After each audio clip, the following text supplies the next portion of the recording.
Okay, first up we have the four sons.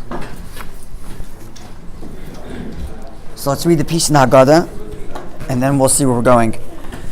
The main subject when we address the four sons, is going to be the particular order in which the four sons appear in the Haggadah. You want to pass this back there?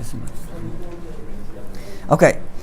So the way it appears in Haggadah is as follows. The Haggadah opens up, Baruch HaMakim, blesses the omnipresent one, Baruch Hu, blessed is he, Baruch Shenosan Torah L'Am Yisrael, blessed is the one who gives the Torah to the Jewish people, Baruch Hu, blessed is he, Keneged Arba Banim Dibur Torah. The Torah speaks of four sons. Echad Chacham, one is wise, Echad Rasha, one is wicked, Echad Tam, one is simple, V'echad She'enei Yodea Lishol, and one does not ask. There's another version of that, one of the older Haggadahs, that says not tam but tipish, fool. But we've gone with a softer language, simple. And we're going to see soon that according to many interpretations, the word tam is very precise. Okay, so the order in the Haggadah is wise, wicked, simple, does not ask. Now, the Haggadah said that the Torah speaks to four children. The reason why the Haggadah says that is because the Torah mentions, as I think I mentioned before, there are four occasions when the Torah says, when your child will ask you such and such, you shall respond such and such. And depending on the way the Torah describes the question of the child and the response, we know if he's wicked, wise, simple, does not ask. So let's see the psukim themselves. So you'll see how we come to that conclusion, and then you'll see the order as they appear in the Torah chronologically. So the first one, I've labeled it already in the psukim there, and then the first one is the Rasha. This is in Shmois chapter 12, verse 26, says the pasuk, "V'hayu k'yomru aleichem b'neichem," and it will be a time when your children will ask you, "Ma avodas hazos lachem?" What is this service unto you?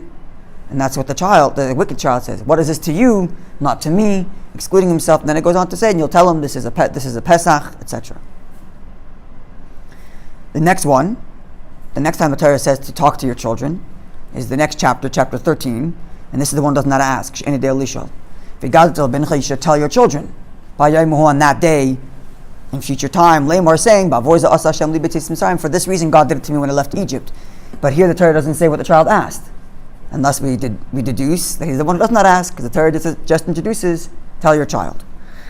Then the third one comes in a few verses later, right? This is the one does not ask is Shmois 13:8, and this is Shmois 13:14, where there it says, and it will be when your child will ask you tomorrow, when you get a future time, Mazois, what's this? There's the simple question. What's this? But Martan, you'll say, a love to him, God took us out of Egypt with a strong hand, from the house of bondage. And then finally, the wise one who comes way at the end of the Torah, in Dvarim, chapter 6, as you see, verse 14, at the end of the whole Torah, where Moshe Rabbeinu is repeating the Torah, and there it says, it'll be that then at that time, tomorrow, when your child will ask you, Mazois, what's this? 1 second. I quoted the same one twice. My apologies.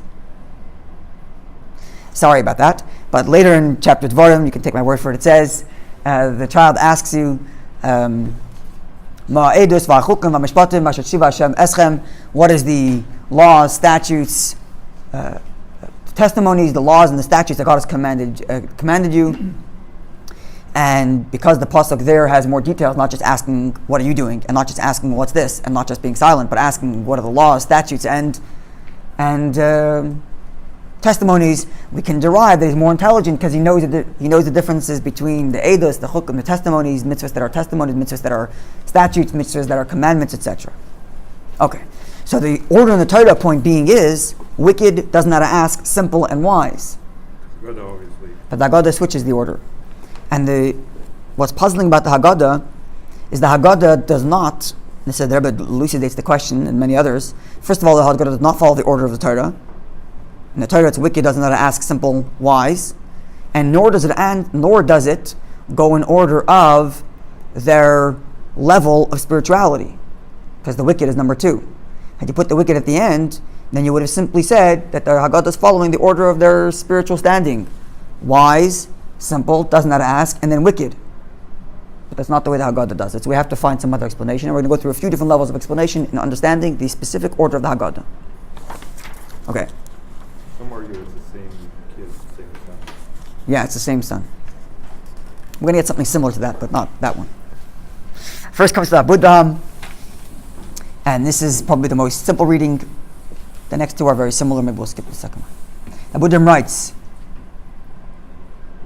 so he says, Echad chacham, echad rasha, echad tam, echad she'enid elishol, one wise, one wicked, one simple, one doesn't know how to ask. In Tamar, you might ask, says the Haggadah, Seder Makrais ein iksiv kach. The order of the verses is not like that, as we just learnt. So he goes through all the verses, then you can go to the third to last line of his text. Second to last word, V'yesh leimar. Yeah, you see that? This is Vav Yud Lamed, third to last line of the top text. Because he goes through the four verses, as we just saw. V'yesh leimar, we might suggest. Sheratze laskiram, he wanted to, the Haggadah wants to mention them, Keseder chachmasim, in the order of their intelligence. So not their spiritual standing, which will put wicked at the last, and not the order of the verses, for whatever reason, but it's going in order of their intelligence. So first chacham, the wise, echad rasha, then the wicked, shagam hu chacham. He too is wise. He's also smart. He's also intelligent. But because of his sin, Levi marshia, his heart takes him in a way of wicked behavior. But his intelligence is the same as the wise, and thus he's number two. V'achar of tam, then the simple, she'eni chacham mamish. He's not so intelligent. But he has enough intelligence to be able to ask. And finally, the one who doesn't know how to ask, doesn't have the intelligence even to conjure up a question. So that's the simplest explanation. It's going in order of intelligence. The wise, the wicked, are both intelligent, and then simple doesn't know how to ask.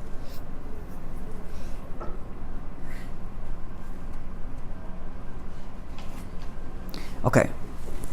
Now let's go to the last text there, the Gra. The second one's also very similar to the first one. He just highlights further that the wise and the wicked aren't even one higher than the other in terms of their intelligence. They're equally intelligent. Just because one's playing by the rules and one's not, so we put the one playing by the rules more. So he's further elucidating, if you will, the Haggadah. The Haggadah just says that for whatever reason the wicked is number two, even though you're going in order of intelligence. So he just elucidates a little further that the wise, and there's no reason to assume that the wise is smarter than the wicked. That they're both the same intelligence, but he's putting them second because he's using his intelligence in a negative way. Okay, now we get to the Gra, and the Gra gives us a little bit more something. The Gra, the Vilna Gaon, writes like this. The last word in the first text, the first line of the bottom text. Chacham, hu Talmud Chacham. The wise one is a scholar, so he's not just the wise in intelligence, but wise, we say Talmud Chacham when the Torah uses the phrase Talmud Chacham, they mean a sage. So it doesn't just imply intelligence, it also implies piety. So Chacham is the pious one. Now the opposite of him is she'eni de elishol, is the one who does not ask. So the one who is super engaged, because he's the sage, and the other one who's completely disinterested. Two polar opposites. Then you have the tam, the simple one. Now the simple one, the word tam, which we translate as simple, also could mean hu'aylik, but tmimus, he goes with tmimus means wholesomeness. The word tam means simple, but also means wholesome. We say Yaakov ish tam. The pasuk says that Yaakov is a man of tam. Not that Yaakov was a simple man, but that he was a wholesome person. He was an honest person. And it's funny how the word simple and honest or wholesome are the same word tam. You could see a relationship between the two. If someone's simple and straight, in other words, even the word simple in English could mean he's a simpleton, but could also mean he's uncomplicated. He's a simple person, straightforward. A word is a word, and a yes is a yes, and a no is a no, and I said I'm going to be there, I'm going to be there. Just simple in that sense, not in... A straight shooter. So the word simple, even in English, could be related to wholesome. But in Hebrew, certainly it is the same word. Tam means simple and also means wholesome. Which again, I mentioned before, there's another version which says tippish, that it's a fool. That wouldn't work here. Because the Gra is taking that the word tam means he's wholesome. So you have the sage, completely fully engaged in Torah. The opposite is the one who's disinterested. Any day Elisha does not ask. Then you have the tam, the wholesome. V'hafcha, who's the opposite of the wholesome one? Is the rasha, is the wicked one. As the pasuk says, achas amarti tam v'rasha hu mekala. So now it says the Gra, so if that's the case, therefore it should have been, should have been in this order. Chacham, the sage, fully engaged. And then number two, his counterpart, the disinterested one, does not ask. And then number three should have been the Tam, the wholesome one, and his counterpart, the Rasha, the wicked. That's what the Gra says there should have been. It should have been Chacham, wise, he's a sage, he's the epitome of engaged person, and then the unengaged one does not ask, and then the next, wholesome, and the next wicked. Va'amar, Rasha achar Chacham, but he put the wicked after the wise, he didn't want to conclude the discussion with a wicked. So it should have been wise, doesn't have to ask, simple, and wicked, but took the wicked out and put him number two because he didn't want to end that way, keeping the Taman She'en de Elisho after in the kind of this awkward position. So it's a nice reading of the Haggadah and seeing the four sons as two parallels, but it's hard to see that in the order of the Haggadah because you don't even follow through with it. You put the Rosh at the beginning, making him this whole awkward thing, but it's a nice way of understanding the four sons in and of itself, even if it doesn't get the order, you don't get the order out of it, at least not completely. Then you have the Abarbanel. The Abarbanel is a very unique interpretation. It's a little bit psychological, if you will, and it's very, very nice, actually. I really like this one.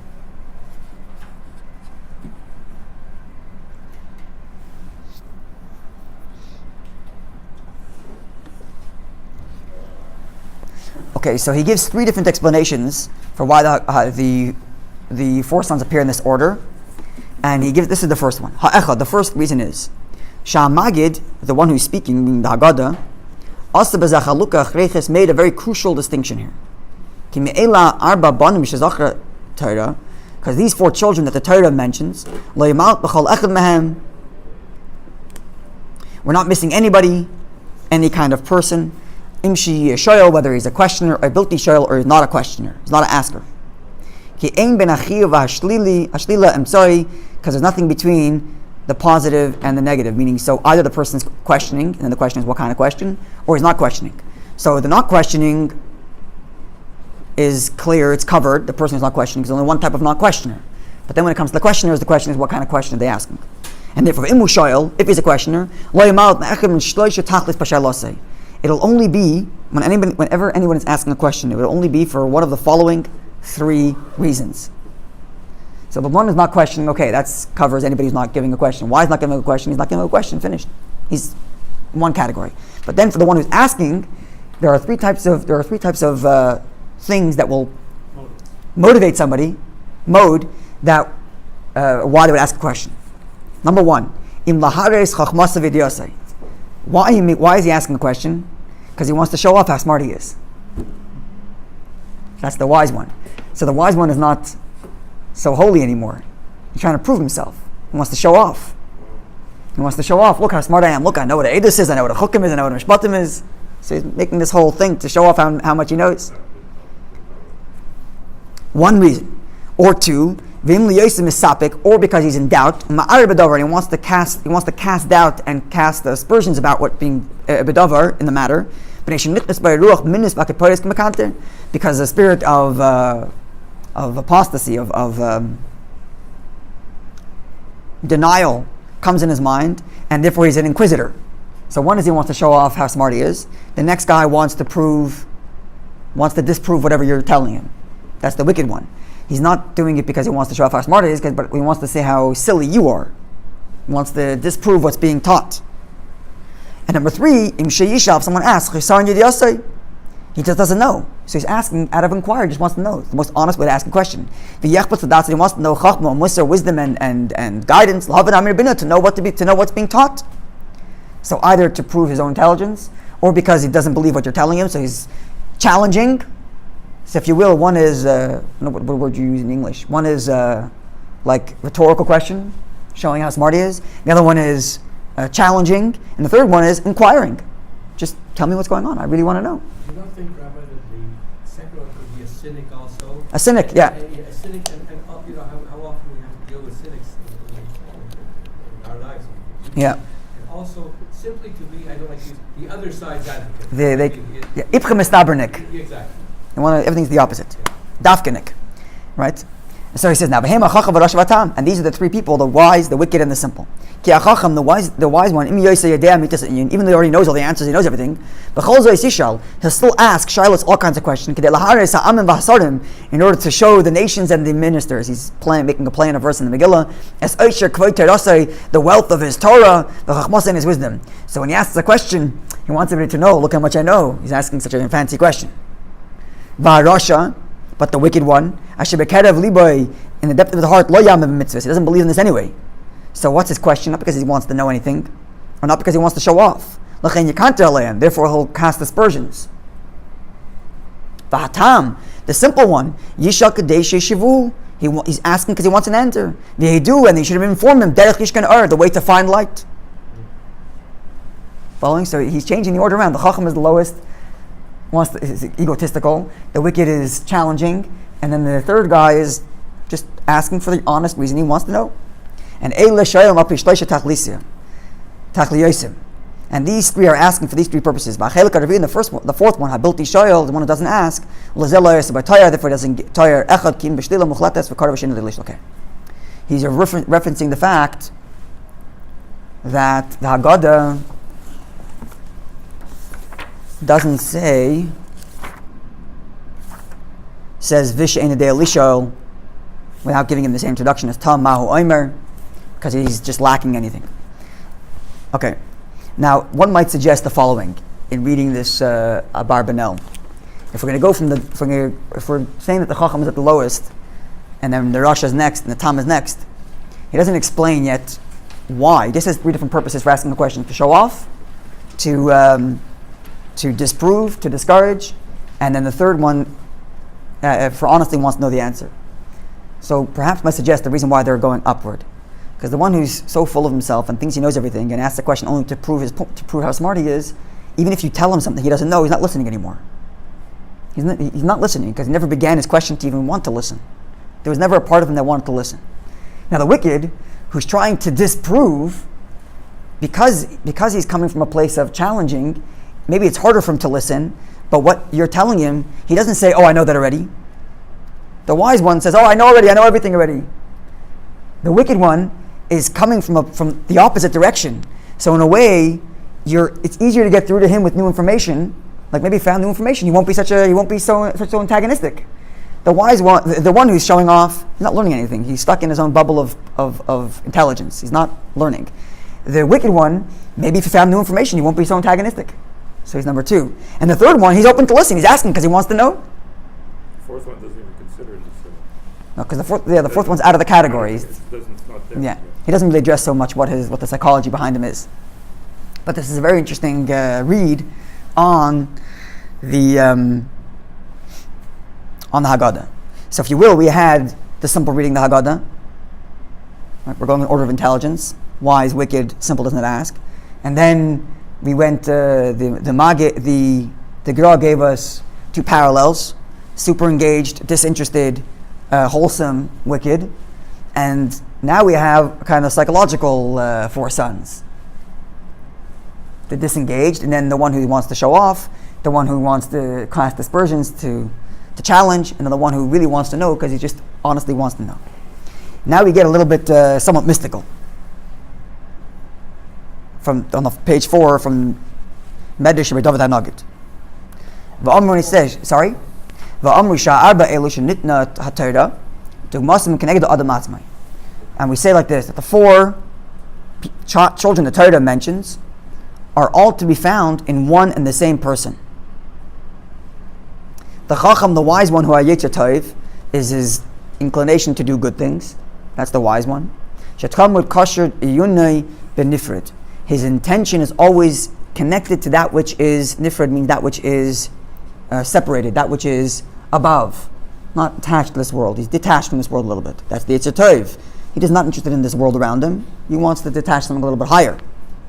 V'harasha, the wicked, his Yetzer Hara is his inclination and propensity to do negative. Shatamud kasher b'chaymer, which is constantly connected to materialism. And thus struggles with the Yetzer Tov, like the Rasha who's distancing himself, like, you guys are doing this, I want to go this way. Like he says, what's this? What's the stuff that you guys are doing? Okay, so it's one person. Starts with the Yetzer Tov, wants to serve Hashem, disconnect from this world. The Rasha, who's uber engaged in this world, doesn't want to be part of the spiritual trip. The Tom and the simple one, who Achaymer Atzma is the actual material world. Shu Kumoi Bear, which is like bear is like an emptiness. Doesn't know what he's saying. Kach likewise, Hachaymer Eine Poil. The physical world doesn't do anything. Only does the material world doesn't move on its own unless man does something to it. So, like the simple one who's just here, I'm here to serve. You tell me what you want. So, the Yetzer Tov is going to take control. The Yetzer Hara is going to take control. So it's Chacham, Rasha, Yetzer Tov, Yetzer Hara, and Tom, the world around us, telling you, what do you want from me? Do as you will with me. Right.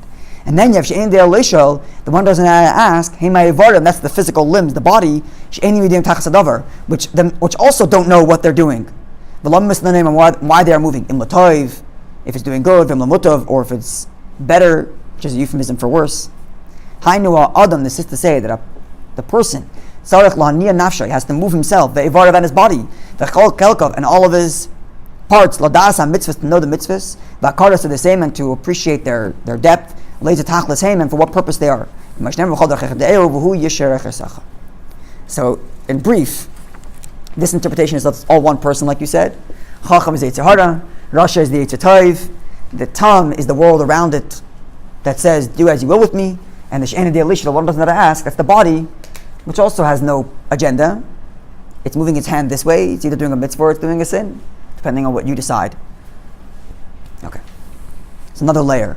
Now finally we get to the Rebbe's interpretation on the four sons, in the order. So the Rebbe asked them many questions, not just on this four sons, but other questions. But in the next 3 pages I highlighted like different boxes that we're going to read, because those are all discussing the four sons. Okay, so it's in Yiddish and I'm going to translate literally, but we'll move forward. The Gemara says, famous Gemara, Af Bishachati Yisraelu. The Gemara says that a Jew, even after he sins, is still a Jew. Every Jew, irrespective of the situation they find themselves, Hater in Zich, the Nekudas Hayados, has inside of him the essential Jewish spark, the Yiddish, the Neshama, the Pintel Yid.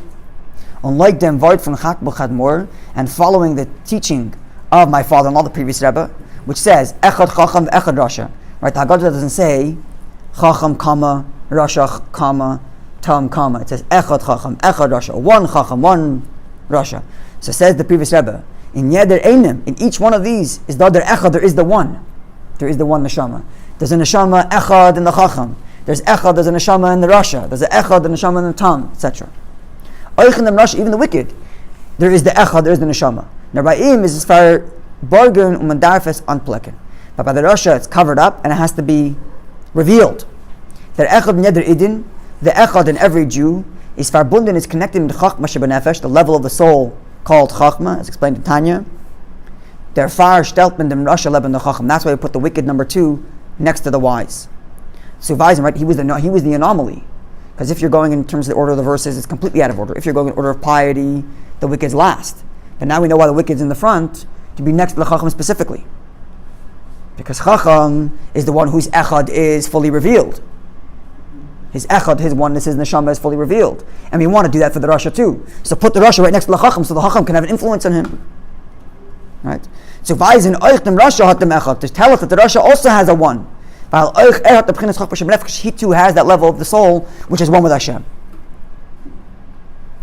This responsibility of to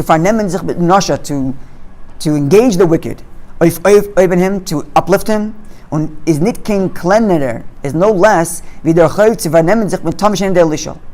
obligation that one has to engage the wicked and try to raise him up is no less than the obligation one has to engage the simple and one doesn't ask. And is no less than the obligation to engage the wise one who wants to be engaged. As says the opening statement is that the Torah speaks of 4 children. As says Adibur from Torah, this is Torah telling us to engage in these 4 different children. To deal with it. And therefore, therefore they all find themselves in the same priority. While in Torah is jeder Dibber Prati negates against Torah, because in Torah, every part of Torah is equal to all of Torah. There's no such thing as this part of Torah is more valid than that part of Torah. So Torah itself speaks to 4 children, says to engage 4 children, and then from Torah's perspective, they're all equally important to engage. B'shas is spelled ein ois in Sefer Torah. When the one letter in the Torah is missing, is the das negei and the kedusha from all oisius. Then the holiness, the entire Torah, and every other letter in the Torah is lacking because one letter is lacking. Nit geguckt was fara ois das is, notwithstanding. Doesn't matter which letter it is. So the letter of Anochi Hashem Elokecha, I am God your Lord, lacks holiness if some letter in the curses is missing. So when the Torah speaks of 4 children, they all have the echad equally. And therefore it's an obligation to engage in all 4 type of children equally. It says, it says, verbunden mit der echad chacham, doesn't matter if the echad you're talking about, the oneness, the neshama is in a chacham and a wise one, tzi mitten av, where they're talking about the father to whom the commandment is given, teach it to your children. The father of the father in heaven, which he's the ultimate one to answer all the questions. Or we're talking about the wicked.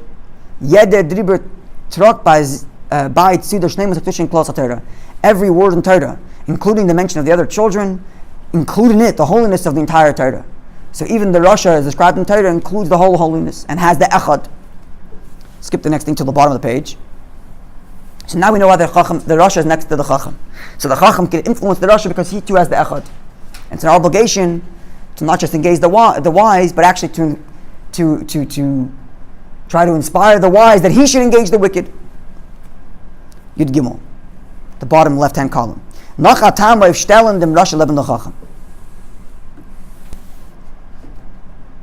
Another reason to put the Chacham next to the Rasha, the wicked next to the Chacham. So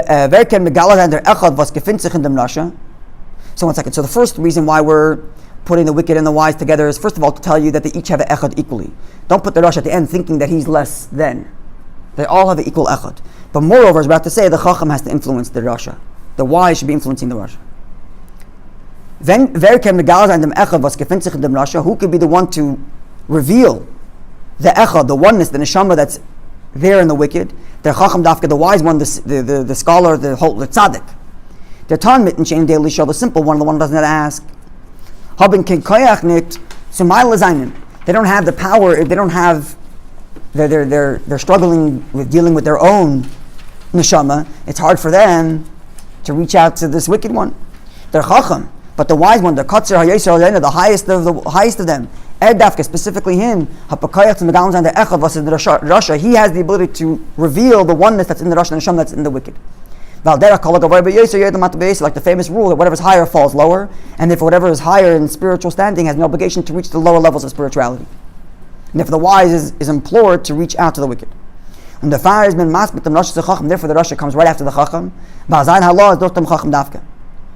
Because the elevation of the wicked is through the wise.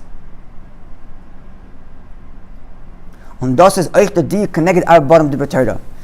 why we say the Torah speaks of 4 children. Torah is Haggadah unweisungen. Torah, the word Torah comes from the word Haggadah, which means lesson or guide. That's what the word Torah means. Torah is Haggadah and avodah v'oisifin kavanah and yeder zach. Torah is the guide as to how we can fulfill the purpose of everything. The fire is their seder from mitzvah Torah. Therefore we begin by saying Torah speaks of 4 children. And what's the order that the Haggadah puts, even though Torah is speaking, is Chacham Rasha, even though it doesn't actually follow the chronological order of Torah, but the Haggadah introduces it, the 4 children that the Torah speak about, putting the Rasha second. In the Seder mitzad Olamis, when you look at perspective of what the world says, is the Rasha Tzimsoif, the wicked's the end. The world says, you're more valuable, you're less valuable. As mentioned before, as Asiyah is nidrik and lets their olam, making reference to Kabbalah, where the 4 sons correspond to 4 worlds, and the lowest of them being the wicked, which is Asiyah, etc. But the point being that when the world observes something, it puts things in a pecking order and says, you're higher, you're lower. They're Indian from Torah, but Torah is about Torah's objective is not that the world remain as is. But Torah's objective is to elevate everything. They're fired inside the Torah. And therefore, from Torah's perspective, they're saying that the order is Rasha Leben Chacham. The Rasha comes right after the wicked. The wicked comes right after the wise. And through them, through the wise, comes the elevation of the wicked. I'm not going to finish the rest of it, but the Rebbe goes on to say, and it's a beautiful idea, that there's two lessons here. There's a lesson to the wicked to know that there's no such thing as lost hope. You also have the echad, and we're putting you second to tell you that your echad, your oneness, your neshama is no less than anybody else's neshama. Then there's a lesson to the wise. You got to engage you have to engage the wicked. And moreover, if the wise really wants to connect his own neshama, he should make it his business to engage the wicked. If he realizes that Torah placed him specifically next to the wicked, so that he can reach out to him, then that's how he's going to fulfill his purpose, and that's how he'll reach his own echad, his own oneness with Hashem, through reaching out to the oneness, the neshama of the wicked next to him. So here you have different levels of understanding why the order of the Haggadah, wise, wicked, simple doesn't ask. Right? Remember them all? Wise, wicked doesn't ask. A simple level is we're going in order of intelligence, top to bottom. Another level was pair them up. Super engaged versus the uninterested, wholesome versus wicked. Number 3 was like a psychological analysis of what type of question you're asking, to show off, to challenge, or just because you want to know. And then we had the chacham, the wise is the Yetzer Tov, good inclination. The Rasha, the wicked, is obviously the evil inclination. Tom, the simple one, is the world around us that you're to engage. And the one who doesn't know to ask is the body that you're controlling in this whole world. Doesn't know what to ask, just says, do as you will. And then finally, the Rebbe telling us that the wise, wicked are put there to tell us that the echad, the oneness that every Jew has, is equal in every Jew. And the wise and the wicked specifically together. Because the wicked will be elevated through the wise. The wicked will be told, your echad is no less than the echad of the wise. And when the wise engages with the wicked, that's how he reveals his own deep connection to Hashem by helping the other Jew reach his connection to Hashem. So that's part 1 of tonight, and the next one we'll try to do a little quicker.